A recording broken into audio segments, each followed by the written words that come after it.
پیارے ویور، امام غزالی رحمۃ اللہ علیہ کا فرمان ہے، جو غلطی کر نہیں سکتا وہ فرشتہ ہے، جو غلطی کر کے ڈٹ جائے وہ شیطان ہے، اور جو غلطی کر کے فوراً توبہ کر لے وہ انسان ہے، جو آخرت کو دنیا سے بہتر جانے وہ ایمان والا ہے۔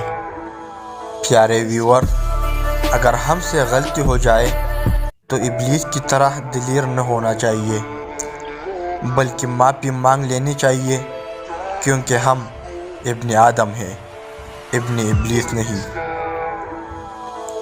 امام غزالی رحمۃ اللہ علیہ نے اپنے بیٹے کو نصیحت کی کہ بیٹا، دنیا میں ایمان کے بعد اگر کوئی چیز ڈھونڈنا ہو تو اچھا دوست ڈھونڈنا، کیونکہ اچھا دوست ایسے درخت کی مانند ہے جو سایہ بھی دے گا اور پھل بھی دے گا۔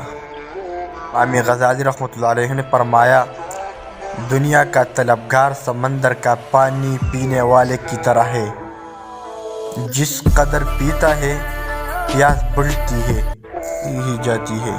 ارے ویور، یہ شارٹ جملہ ویری انٹرسٹنگ۔ غصہ کرنا کسی دوسرے کی غلطی کی سزا خود کو دینا ہے۔ پیارے ویور، اگر رزق عقل اور دانشوری سے ملتا تو جانور اور بیوقوف بھوک کے مر جاتے۔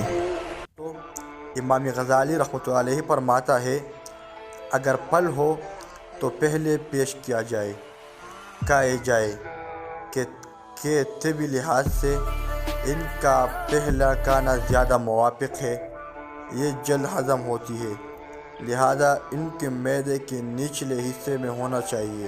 پیارے دوستو، امام غزالی رحمۃ اللہ علیہ فرماتے ہیں، میں نے دیکھا کہ ہر شخص کسی نہ کسی چیز پر بھروسہ اور توکل کیا بیٹھا ہے، جو اس کی نہیں اللہ کی مخلوق ہے۔ کسی کو جائیداد پر، کسی کو تجارت پر، کسی کو اپنے ہنر پر فخر اور غرور ہے، اور کوئی اپنی صحت و تندرستی پر ناز ہے۔ غرض ایک مخلوق دوسرے مخلوق پر تکیہ کی بیٹھی ہے۔ میں نے آیات پڑھی کہ جو خدا پر بھروسہ کرتا ہے خدا اس کے لیے کافی ہے۔ اب میں نے مخلوق کی جگہ خدا پر بھروسہ اور توکل کر لیا ہے۔ پیارے ویور، کسی کی پہچان علم سے نہیں ہوتی بلکہ ادب سے ہوتی ہے، کیونکہ علم تو ابلیس کے پاس بھی تھا لیکن وہ ادب سے محروم تھا۔ پیارے ویور، نیک عورت اسباب آخرت سے ہے نہ کہ امور دنیا سے۔